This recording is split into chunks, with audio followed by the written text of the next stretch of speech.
hand no problem.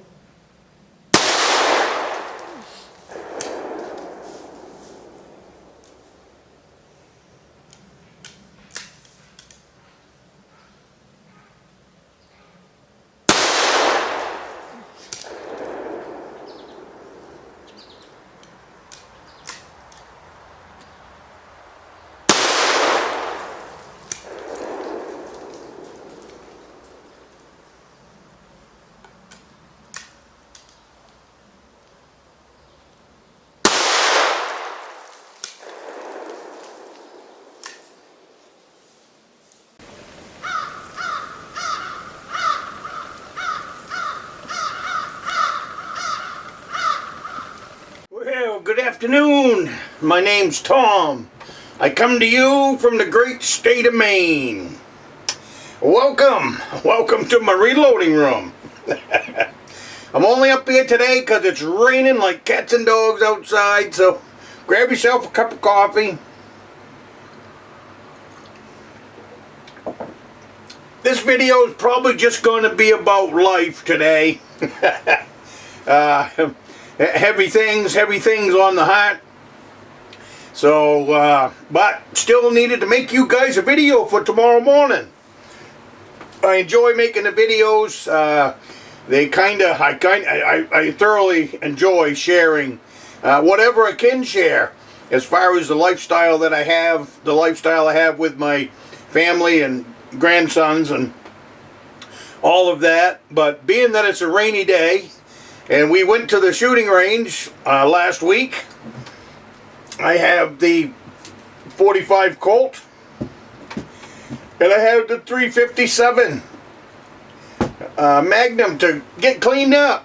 So while it's raining and not very nice outside, it's a good time to clean up these pistols and get them ready for the next time. But I've had a lot of comments about my grandsons and stuff like that, so maybe we'll talk about grandkids today and young people in general.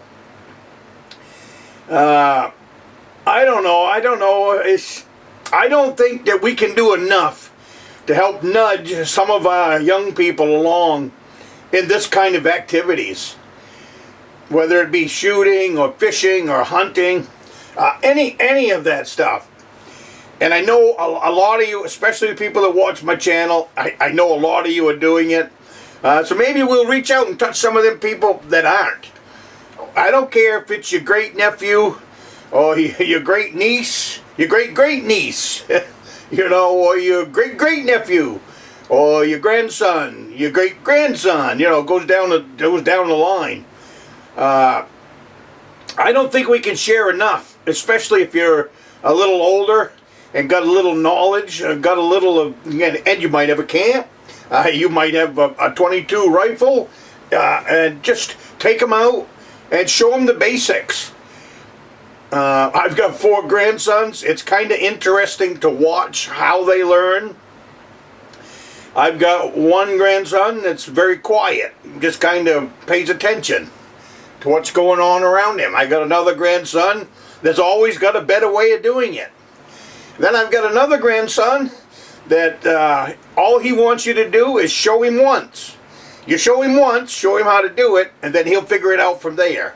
And it's really fun to watch. And then my last grandson, he's too young yet to know just where he's going to fit into the equation, but he's really doing great when it comes to ice fishing, picking up the fish, not being scared of the fish, the whole 9 yards.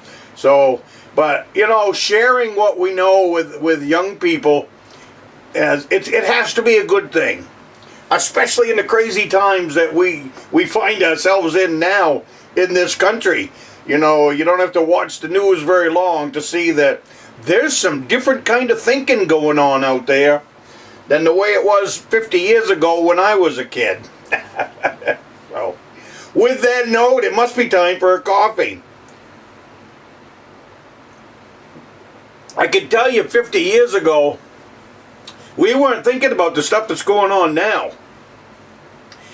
And I can see in my grandsons, because we spend so much time with them, in the woods, in the field, at the fish house, at the shooting range, up here in the reloading room, keeping them busy.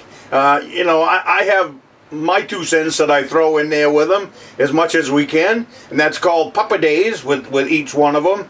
But my daughter is the same way. My daughter is constantly doing outdoor activities with them. A lot of hiking, a lot of outdoor camping, stuff like that. They'll hike into Beaver Creek, and they'll make a lunch. They make a day of it every winter to snowshoe into Beaver Creek, spend the day, and then the whole tribe will snowshoe out at the end of the day. So and then that's just some of the outdoor activities that they're doing on a regular basis outside of their schooling and all of that. So and they're just getting bombarded with the outdoor stuff all the time. My 4 grandsons, and maybe that would be good for your grandsons or your granddaughters.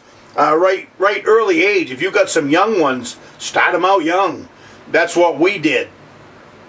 You know, you take, well, all of them. I can take the oldest ones, but the 2 youngest ones, 6 years old, and the other one 3 years old. He'd been coming out to the fish house since he was 3 years old. And and the same thing with Lincoln. He was 3 when he was in the fish house. He'd be in the fish house looking out the window. So now it's old hand to him. He'd been coming his whole life, you know. And the same thing with bringing them up to the cabin. Each and every one of them has come to the cabin the year that they was born. You know, it's you know, we had the bassinets and we had the, you know, everything that goes along with a baby. We're finally growing out of those phases where the boys have gotten bigger and now they can take care of themselves. But it all started out, and now they can look back. They can look back, and each one of them knows that they've been coming to this cabin as long as they can remember, you know, because they don't remember when they were 6 weeks old or 6 months old or whenever, you know. Take each one of their birthdays. I can tell you, Caleb, he was born. It's actually his birthday next week, so Caleb was born right around Easter, and then we were taking him to camp.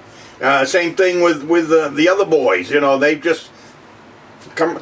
I just think it gets them started out in a really good pace, and hopefully when they get into their teen years, we won't see the foolishness. And I'm hoping, anyways. I'm hoping that in my 4 grandsons, when they hit their teen years and early 20s, they're not what we're seeing on the television anyways, you know, as far as craziness and all of that. Just important to get them on the right track, I believe. You know, it's, you know, experiment, I guess. I don't know. All I know is that when I was their age, all I could think about was fishing and hunting.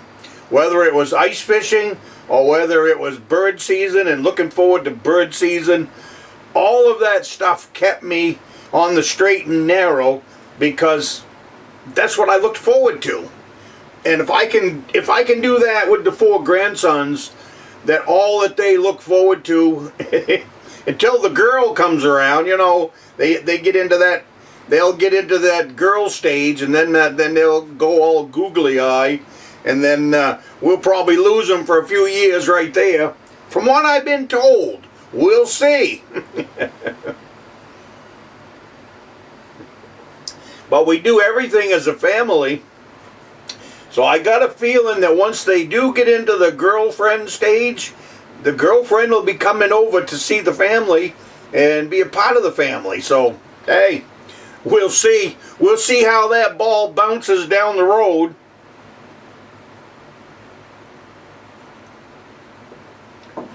But anyways, I know today's video, it's not really about any fishing or hunting, but it is about young people, and it is about passing on the knowledge that each and every one of us has gathered over the years. Everybody is smart in their own way, from what I found, you know.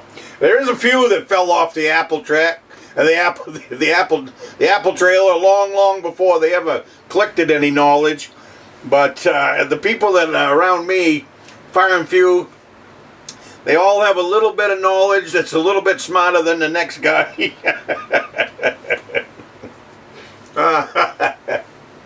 I guess that's a nice way of saying some people just ain't too bright.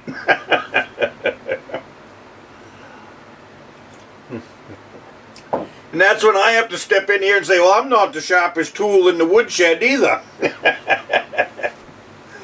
But I do try to share what I know, and I want that for my grandkids. And then from there, we'll just keep plugging away. So, hey, I don't know where we are in this video, but hey, you guys have a happy Easter. I'm going to shut it down here, and I'm going to get cleaning on these pistols, and I will see you guys in the next one. I'm not sure right now if there will be a Sunday video. I'm not exactly sure. Oh, maybe it's not Easter right now, is it? I know that we're getting together. Well, I guess it is, because we're getting together this weekend for Easter dinner at my daughter's house. So, maybe, maybe not. We'll see. You guys will get up Sunday morning and check, I guess. We'll see. We'll see if I can sneak one in between now and then. Alrighty, have a happy Easter, and I will see you next week.